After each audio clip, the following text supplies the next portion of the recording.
قرآن حکیم کی آیات میں 35 مرتبہ موت کے لفظ کو دہرایا گیا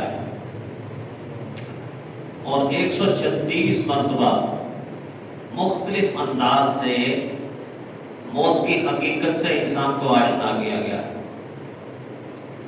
چنانچہ جتنی مرتبہ موت کی حقیقت سے انسان کو آشنا کیا گیا، حقیقت بتائی گئی، اس سے کہیں زیادہ بننے کے بعد آنے والی زندگی کے بارے میں انسان کو آگاہ کیا گیا.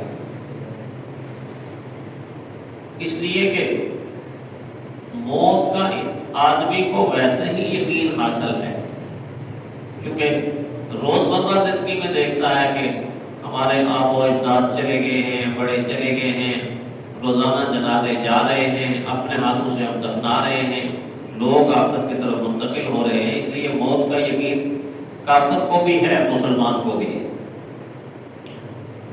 اور عجیب اتفاق یہ ہے کہ اس آیت میں 2 موتوں کا ذکر ہے اور 2 زندگیوں کا ذکر ہے. 2 زندگیوں کا ذکر ہے. پھر اس سے زیادہ عجیب بات یہ ہے کہ غیر مسلم کفر کرنے والا وہ 2 موتوں کو بھی تسلیم کرتا ہے اور ایک زندگی کو بھی تسلیم کرتا ہے، اور مومن 2 موتوں کو بھی تسلیم کرتا ہے، 2 زندگیوں کو بھی تسلیم کرتا ہے. فرق یہ ہے، کافر تسلیم کرتا ہے کہ اس زندگی سے پہلے ہم کیا تھے؟ کچھ بھی نہیں، ہم کچھ بھی نہیں تھے. تو اس کا مطلب یہ ہے کہ ہمارے جو ذرات تھے جن سے ہماری باڈی نے تشکیل پانا تھا، یا ہماری جو روح تھی جس روح سے باڈی کے اندر حرکت پیدا ہونی تھی، یہ دونوں چیزیں عدم میں تھی، موت میں تھی. ان پر ایک موت تاری تھی جس کا ہمیں کوئی پتہ نہیں، ہوش و حواس نہیں. تو گویا اس زندگی سے پہلے ہم ایک موت سے گزر کر آئے ہوئے ہیں. اسی لیے قرآن حکیم میں جہاں بھی موت اور زندگی کا تذکرہ ہوتا ہے، اکثر موت کا پہلے، زندگی کا بعد میں. الذی خلق الموت والحیات، وہ ذات جس نے موت کو پیدا کیا، زندگی کو پیدا کیا. تو موت کا تذکرہ اکثر پہلے اور زندگی کا تذکرہ اکثر بعد میں. اس آیت میں کئی تکفرون باللہ، اللہ کی آیات کا تم کیسے انکار کر سکتے ہو؟ اللہ کی ذات کا کیسے انکار کر سکتے ہو؟ کنتم امواتا، تم مردہ تھے، تم مردہ تھے. اس موت کو کافر بھی تسلیم کرتا ہے، مسلمان بھی تسلیم کرتا ہے کہ اس زندگی سے پہلے ہمارا نام و نشان نہیں تھا، ہم مردہ تھے. اب اس موت کے بعد فَأَحْيَاكُمْ، ہم نے تمہیں زندگی بخشی. اب زندگی بخشی تو اس زندگی کو ہم بھی تسلیم کرتے ہیں، اللہ کے نام ماننے والے بھی تسلیم کرتے ہیں کہ ہم زندہ ہیں، کھاتے ہیں، پیتے ہیں، دیکھتے ہیں، سنتے ہیں، اٹھتے ہیں، بیٹھتے ہیں، آتے ہیں، جاتے ہیں، گفتگو کرتے ہیں، معاملات کرتے ہیں، لین دین کرتے ہیں، تجارت کرتے ہیں. یہ ساری کی ساری زندگی کی علامات ہیں. تو اس زندگی کو مسلم غیر مسلم بھی تسلیم کرتا ہے، دونوں تسلیم کرتے ہیں. اچھا، اس زندگی کے بعد اللہ کہتے ہیں ثم یمیتکم، پھر میں تمہیں موت دوں گا. اب اس موت کو بھی دونوں ہی تسلیم کرتے ہیں. کافر بھی کہتا ہے مرنا ہے، مشرک بھی کہتا ہے مرنا ہے، یہودی بھی کہتا ہے مرنا ہے، عیسائی بھی کہتا ہے مرنا ہے، مجوسی بھی کہتا ہے مرنا ہے، ہندو بھی کہتا ہے مرنا ہے، سکھ بھی کہتا ہے مرنا ہے، بدھ مت بھی کہتا ہے مرنا ہے، مسلمان بھی کہتا ہے مرنا ہے. اس موت کو بھی سارے تسلیم کرتے ہیں. 3 چیزیں طے شدہ ہیں اس زندگی سے پہلے. عدم سب مانتے ہیں، عدم کے بعد زندگی سب مانتے ہیں، زندگی کے بعد موت سب مانتے ہیں. اس موت کے بعد آنے والی زندگی کے اندر جا کر اللہ کے نام ماننے والے یا اللہ کی ذات کے انکار کرنے والے شکوک و شبہات کا شکار ہوتے ہیں. وہاں پر سوال کرتے ہیں. قرآن حکیم نے ان کے سوالات کو مختلف صورتوں میں نقل فرمایا. سورہ مومنون میں فرمایا قالوا اذا متنا وكنا ترابا وعظاما انا لمبعوثون، کہ کیا جب ہم مر کر مٹی ہو جائیں گے، ہڈی ہو جائیں گے، پھر بھی ہم ضرور اٹھائے جائیں گے.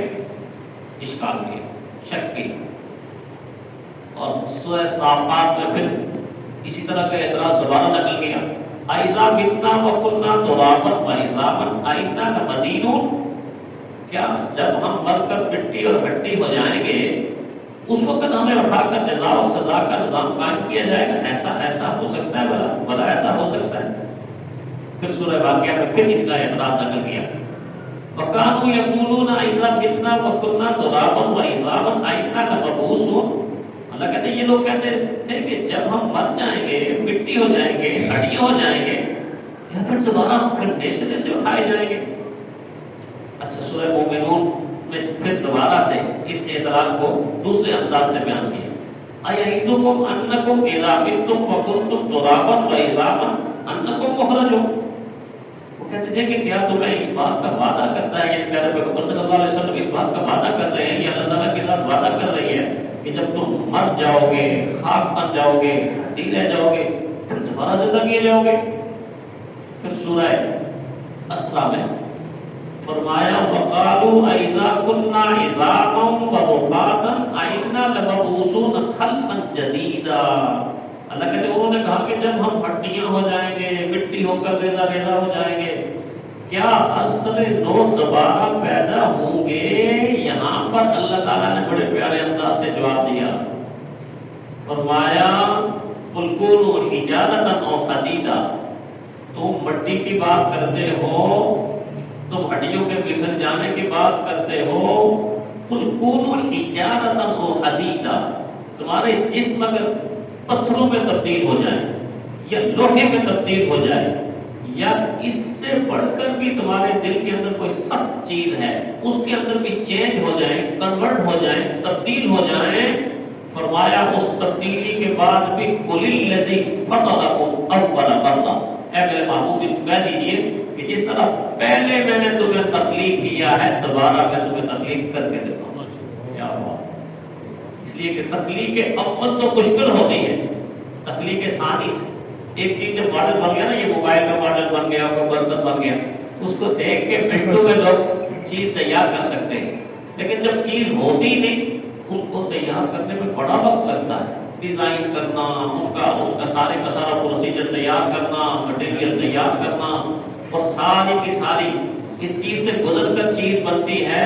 تو انسان کافی دیر لگا دیتا ہے ایک چیز کو شروع میں تیار کرنے سے. اور جب تیار ہو گئی، یہ پرچی تیار ہو گئی، موبائل تیار ہو گیا، یہ بائک تیار ہو گیا، اب بن گیا ہے، اب اس کا بنانا مشکل نہیں رہا. اللہ نے کتنا فطرت کے مطابق جواب دیا. قُلِ الَّذِي فَطَرَكُمْ أَوَّلَ مَرَّةٍ. میں اسی طرح آپ کو دوبارہ زندہ کروں گا کہ جس طرح پہلے میں نے تمہیں زندہ کیا. پہلے میں نے زندگی تو ہوتی موت کے بعد ہے، زندگی کی ٹیوننگ کی اصل موت کے پہلی موت کے بعد زندگی آئی تو طاقتور زندگی آئی.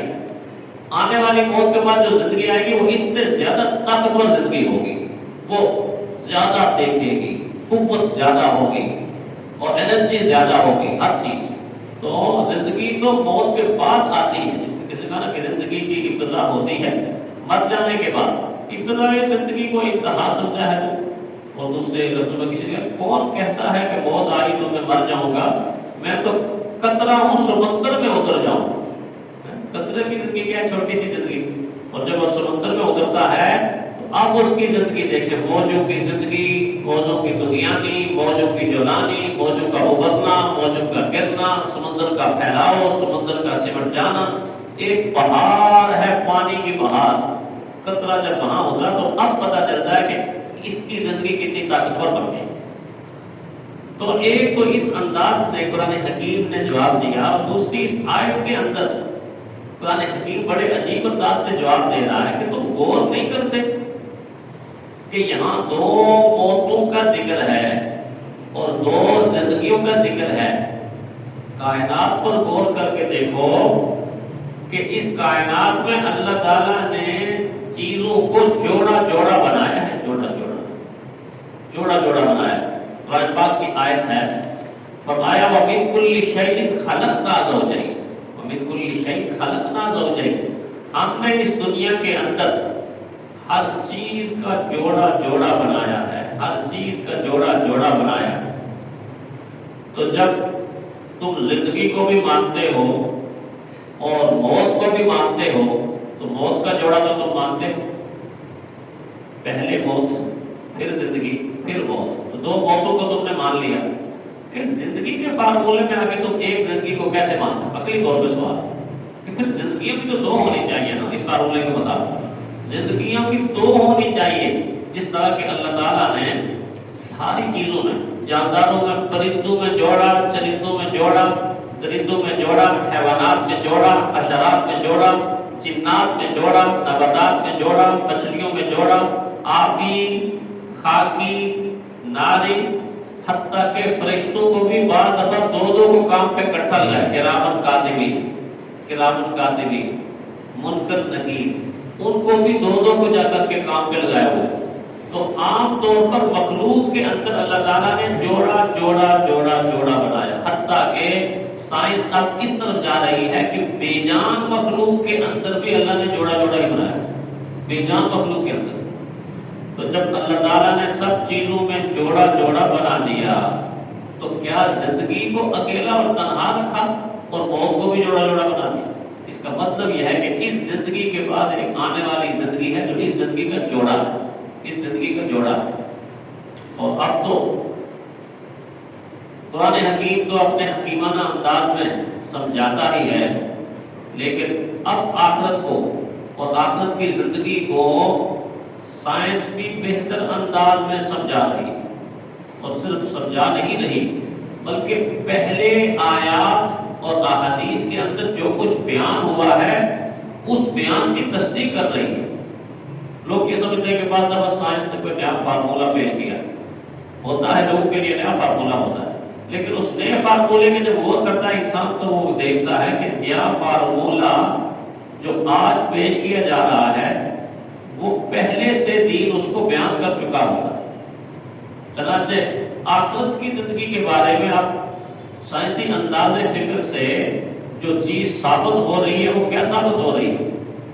20ویں صدی میں جرمن سائنسدانوں نے جو تحقیق کی، اس تحقیق میں یہ بتایا کہ انسان کے جسم میں ایک ایسا پرزہ ہے جو پرزہ کبھی بھی فنا نہیں ہو سکتا، اور وہ ایسا پرزہ ہے کہ اس کو کسی طریقے سے فنا کیا بھی نہیں جا سکتا۔ وہ کون سا پرزہ ہے؟ فرمایا وہ اس کی ریڑھ کی ہڈی کے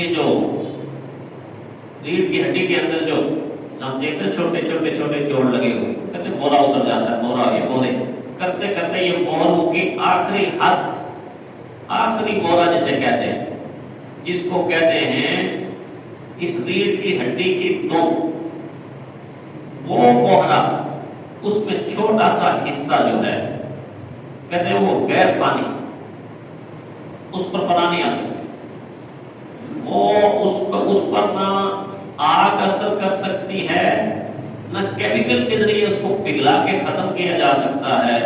تو اتنا چھوٹا سا ہے کہ وہ ہر صورت میں زندہ رہتا، اور وہ ریڑھ کی ہڈی کا آخری کرانہ ہے، اور سائنس جسے ٹیمپون کے نام سے پکارتی ہے، کہتے دیکھنے میں یہ بہت چھوٹا سا ہے۔ اور 20ویں صدی میں جرمن سائنسدانوں نے اس پر تحقیق کی، اور تحقیق اس انداز سے کی کہ اس حصے کو لیا اور اس حصے کو جلایا،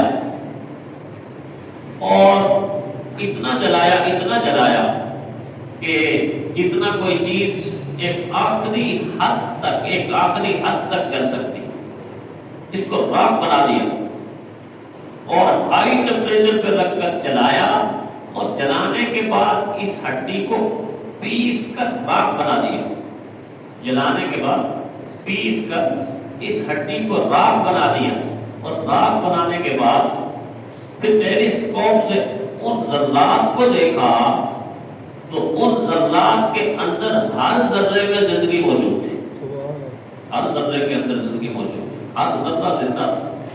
اس کو موت کے اندر اور فنا کے اندر وہ تبدیل نہیں کر سکے۔ جب انہوں نے غور سے توجہ سے اس ہڈی کے سیل دیکھے الگ جو انہوں نے کر دیے تھے، اس ریزوں کو دیکھا، تو دیکھنے کے بعد کیا دیکھتے ہیں کہ وہ زندہ بھی ہیں اور ایکٹیو بھی ہیں، زندہ بھی ہیں اور ایکٹیو بھی ہیں.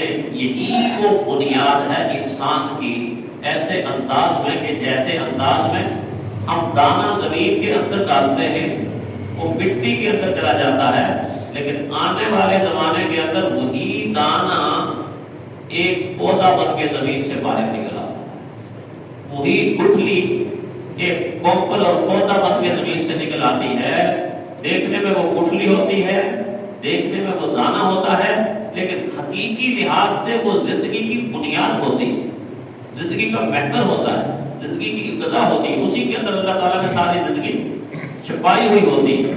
تو اس اعتبار سے سائنسی انداز، اور پھر سائنسدانوں نے جب دیکھا کہ پیارے پیغمبر صلی اللہ علیہ وسلم کی حدیث جو مسلم بھی ہے، بخاری کے اندر بھی ہے، کہ اس کے اندر حضور صلی اللہ علیہ وسلم نے فرمایا انسان کا سارا جسم مٹی کھا جاتی ہے مگر اعزاز الدم. اس کا معنی یہ کیا گیا کہ ریڑھ کی ہڈی کی جڑ. حدیث کے اندر جو پیارے پیغمبر صلی اللہ علیہ وسلم نے اشارہ دیا کہ انسان کا سارا جسم مٹی کھا جاتی ہے مگر ریڑھ کی ہڈی کی وہ جڑ اس کو مٹی نہیں کھا سکتی، یعنی وہ فنا نہیں ہو سکتی، وہ مر نہیں سکتی. تو اب 20ویں صدی میں جرمن سائنسدان تحقیق کر رہے ہیں اور 1450 سال پہلے رحمت کائنات صلی اللہ علیہ وسلم اس حقیقت کی طرف اشارہ کر رہے ہیں کہ انسان اس انداز سے نہیں ختم ہوتا کہ وہ ختم ہونے کے بعد دوبارہ پیدا ہی نہ ہو، بس اس حکم کا منتظر ہوتا ہے کہ کب اللہ تعالیٰ کے کون وہ ذرات منتشرہ اکٹھے ہو کر دوبارہ انسان کی شکل و صورت اختیار کر لیں گے. حتیٰ کہ قرآن پاک نے تو یہ بتایا کہ ایسے اکٹھے ہوں گے کہ یہ انگلیوں کے پور بھی اسی طرح ہوں گے، انگلیوں کے یہ پور بھی اسی طرح ہوں گے، لکیریں بھی اسی طرح ہوں گی، ذرہ برابر کوئی فرق نہیں ہوگا. اور اس آیت میں قل الذی فطرکم اول مرہ، جس طرح میں نے تمہیں پہلی مرتبہ پیدا کیا اسی طرح دوبارہ تمہیں پیدا کروں. تو کہنے کا مقصد یہ ہے کہ اس آیت میں جب انسان غور کرتا ہے بعد از مواد زندگی بھی سمجھ جاتا ہے اور اللہ کی ذات کو بھی سمجھ جاتا ہے. کہیں پتہ چھوڑو نبی، کیسے اللہ کی ذات کا تم انکار کر سکتے ہو؟ تھوڑا سا غور کر کے دیکھو، اس کائنات میں دیکھو. بشیر احمد راہی نے بڑا خوبصورت جملہ کہا اللہ تعالیٰ کی ذات میں، فرمایا اسی کو دیکھا خزاں میں ہم نے اسی کا جلوہ بہار میں ہے. اسی کو دیکھا خزاں میں ہم نے اسی کا جلوہ بہار میں ہے. ادھر گلستان کے رنگ و بو میں ادھر وہی ریگزار میں ہے.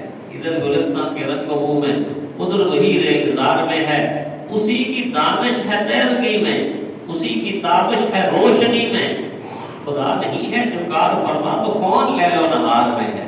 خدا نہیں ہے جو کار فرما تو کون لیل و نہار میں ہے. کون دن کو نکالتا ہے پھر رات کو لاتا ہے، پھر رات کے پیچھے دن کو لاتا ہے، سورج کو طلوع کرتا ہے اور غروب کرتا ہے، چاند کو چمکاتا ہے اور پھر چھپاتا ہے. کون ہے؟ خدا نہیں ہے جو کار فرما تو کون لیل و نہار میں ہے. خدا ہے اول، خدا ہے آخر، خدا ہے ظاہر، خدا ہے باطن. جو چشم بینا سے اس کو دیکھو، نگاہ کی تار تار میں ہے، نگاہ کی تار تار میں ہے. اسی کو دیکھا خدا میں ہم نے، اسی کا جلوہ بہار میں ہے. اللہ تعالیٰ اپنی ذات کا بھی ہمیں یقین نصیب فرمائے اور اللہ تعالیٰ اس زندگی کے بعد آنے والی زندگی کا بھی ہمیں یقین نصیب فرمائے.